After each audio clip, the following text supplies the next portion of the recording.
किरकल वैश्य और उसकी पतिव्रता स्त्री शुक्ला की कथा। राजा वीर ने पूछा कि पुत्र व भार्या कैसे तीर्थ होते हैं, वह माता पिता और गुरु कैसे तीर्थ होते हैं, ये हमसे विस्तार से कहिए। श्री भगवान बोले कि गंगा के तीर पर सुंदर गंगा युक्त वाराणसी महापुरी है।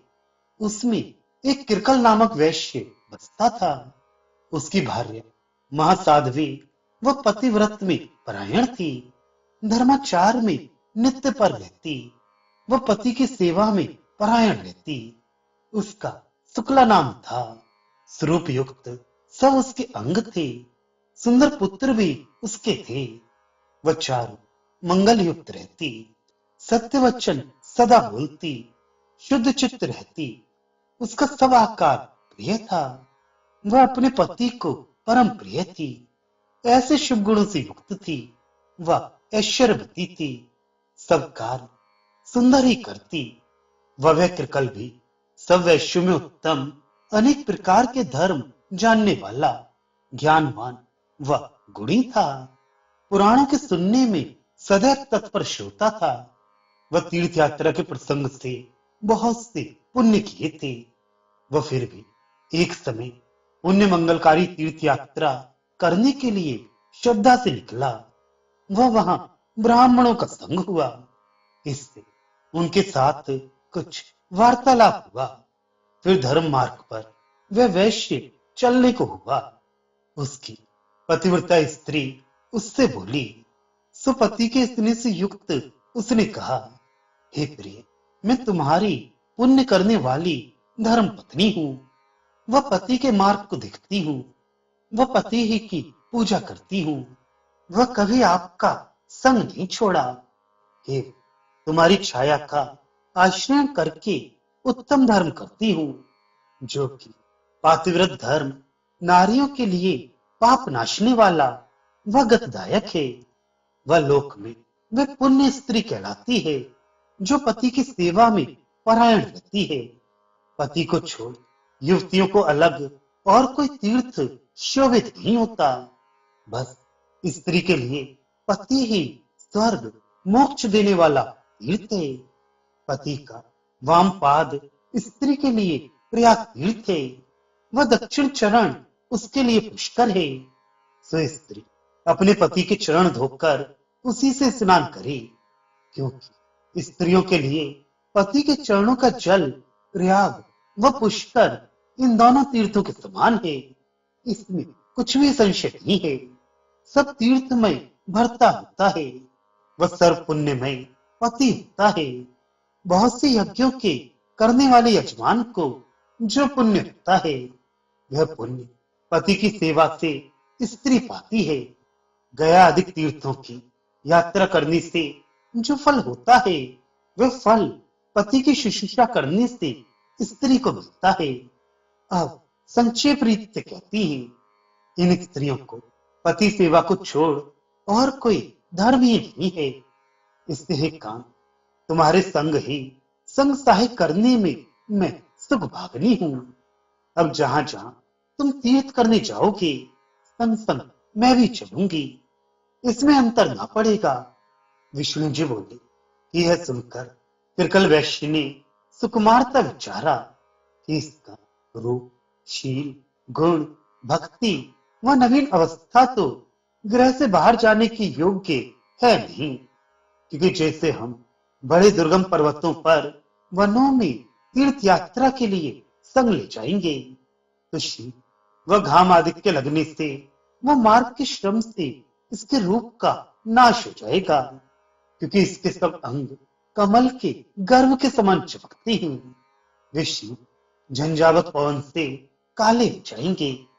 मार्ग अति कर्कश व चरण इसके अति कोमल। इससे इसको बड़ी पीड़ा होगी। वह मार्ग पर चलने न पाएगी। फिर भूख व प्यास से पीड़ित हो नहीं जानते ये कैसी हो जाएगी। ये हमारे सुख का स्थान है। वह नित्य हमारे प्राण के समान प्यारी वह धर्म का आश्रय है। कदाचित ये हमारी स्त्री नष्ट हो गई तो हमारा भी नाश ही हो जाएगा। यही हमारी नित्य जीविका है, वह यही नित्य हमारे प्राणों की मिश्री है। इसलिए इसको तीर्थ कराने के लिए मन को न ले जाएं, केवल हम अकेले ही चले जाएं। एक क्षण मात्र तक वह महात्मा इसी प्रकार चिंता करता रहा।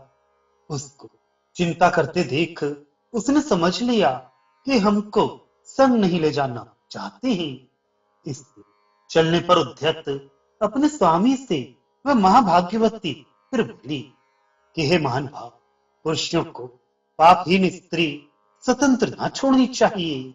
ये पुरुष के धर्म का ऐसा मूल है। ये जानकर हे महाभाग, हमको इस समय अपने संग लेते चलो। श्री विष्णु भगवान राजा वेन से बोले कि अपनी प्राण प्रिया के युक्ति पूर्वक सब वचन सुन।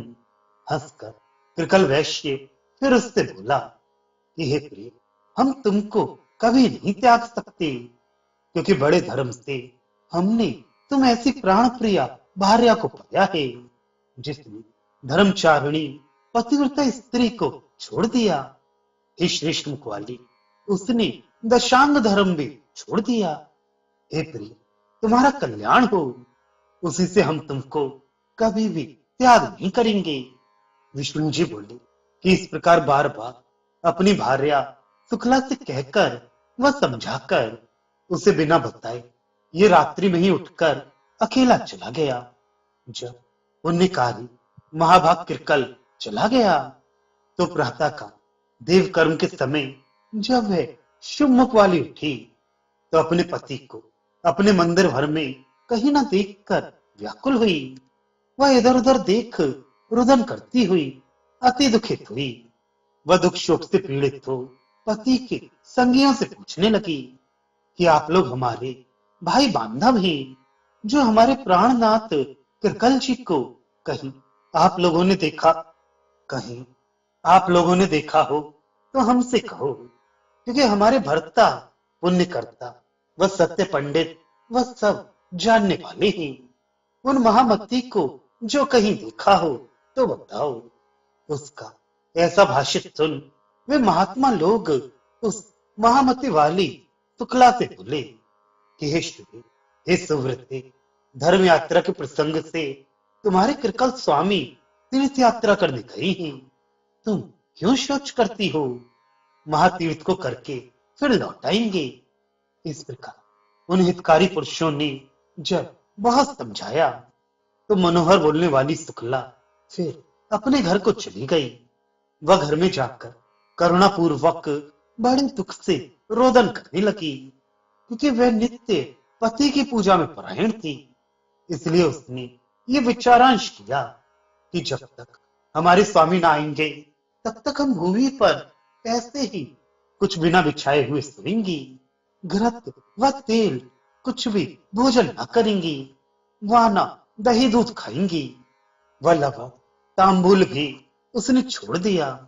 वह राजन गुड़ शर्करा आदि मीठे पदार्थ उसने छोड़ दिए। वह एक बार खाकर वह बिना खाए ही रह जाया करे। बस उसने कहा कि जब तक हमारा स्वामी आएगा तब तक निसंदेह ऐसे ही रहूंगी। भोग विलासों की आवश्यकता नहीं। इस प्रकार के दुख से युक्त सिर के केशों में तेल न लगाने से एक बेड़ी बच गई। वही चोली जो उस दिन धारण किए थी बराबर पहनी रही, इससे अति मैली हो गई। वह एक ही मलिन वस्त्र भी तब तक पहनी रही। वह दिन रात्रि मारे दुख से हाहाकार मचाती रही, वियोग के अग्नि से जलकर काली हो गई। ऐसे दुख समाचारों से युक्त होकर अति दुर्बल व विवल हो गई। वह रात्रि दिन रोती ही रही, इससे निंद्रा कभी उसे आई ही नहीं। वही राजन क्षुधा भी उसे न लगे। वह दुख से मलिन हो गई। तब उसकी सखियों ने आकर शुक्ला से पूछा कि हे शुक्ल, सुंदर सर्वांग वाली, तू आजकल रोती क्यों है? इस हे वरान ने इस दुख का कारण हम लोगों से कहे। शुक्ला बोली कि धर्म में तत्पर हमारे भर्ता धर्म के अर्थ तीर्थ यात्रा के प्रसंग से कहीं घूमते हैं, वह हमको यहीं छोड़ गए। यद्यपि हम निर्दोष पाप वर्जित थे, तथापि हमारे स्वामी हमको छोड़ गए। हम साध्वी व सदाचार युक्त पुण्य पतिव्रता हैं, परंतु हमको त्याग हमारे भर्ता तीर्थ सेवन में तत्पर होकर चले गए। हे सखियों, इसी से हम दुखित थे। वह पति के वियोग से पीड़ित रहती हैं। जीव का नाश श्रेष्ठ है, वह विष खाना श्रेष्ठ है। अग्नि में प्रवेश करना उत्तम है, वह शरीर नाश होना भला है। पर क्या करें, कोई भर्ता ऐसा निष्ठुर होता है कि नारी को छोड़कर चला जाता है। परंतु पति के त्याग से प्राणों का त्याग अच्छा होता है। अब हम नित्य का दारुण वियोग नहीं सह सकती। हे सखियों, इसी दारुण वियोग से नित्य ही दुखित रहती हैं। यह सुन सखियां बोली कि तीर्थ यात्रा को तुम्हारे पति गए हैं, फिर आएंगे, इससे तुम वृथा शोक करती हो। वह वाले वृथा तुम ताप करती हो, वह वृथा भोगों को छोड़ती हो। पीने वाली वस्तुओं को पान करो, भोजन करने वाले का भोजन करो, जो पूर्व जन्म में तुमने दे रखे हैं। वे सब पदार्थ भोग के लिए प्राप्त हैं, उनको भोगो। किसका भर्ता, किसके पुत्र व किसके स्वजन बांधव, कोई किसी का संसार में नहीं है। न किसी का किसी के साथ कोई संबंध है। पूर्व जन्म का फल संसार में सब भोगते हैं। जब प्राणी मृतक हो जाता है तो कौन भोजन करता है, वह कौन फल देखता है। बस जब तक जीता है प्राणी तभी तक सब संसारी पदार्थों को खाता पीता है। शुक्ला बोली, जो आप लोगों ने कहा वह वेद का सम्मत नहीं है, क्योंकि जो स्त्री अपने पति से अलग सदा रहती है वह नारी पाप रूप हो जाती है। वह सज्जन लोग उसको नहीं मानते। हे सखियों, वेदों में यही लिखा देखा है कि स्त्री सदा अपने पति के संग रहे, पर ऐसा संबंध पुण्य के संसर्ग से होता है, इसमें संदेह नहीं है। शास्त्रों में स्त्रियों का तीर्थ पति ही लिखा है। इससे स्त्री को चाहिए कि कर्म, मन व वचन से उसे अपने पति की सेवा करे। वह सत्य भावयुक्त मन से नित्य उसकी पूजा करे। पति का दाहिना अंग सदैव महातीर्थ है। जो ग्रह की स्त्री उसी का आश्रय करके रहती है, दान पुण्यों से पूजन करती है, उस दान का जो फल होता है कि काशी, गंगा जी, पुष्कर, द्वारका, अवंती, केदार और शशिभूषण तीर्थ में उतना फल स्त्री सदैव नहीं पाती है। हे सखी, कभी वैसे फल को नहीं पाती। अच्छे मुख वाले पुत्र, सौभाग्य स्नान, दान, गहना, वस्त्र, अलंकार, सौभाग्य रूप, तेज, यश, कीर्ति और गुण को पाती है। स्वामी के प्रसाद से सब पाती है, इसमें कुछ संशय नहीं है। वह पति की विद्यमानता में जो स्त्री अन्य तीर्थ व्रत आदि करती है, उसका सब निष्फल होता है।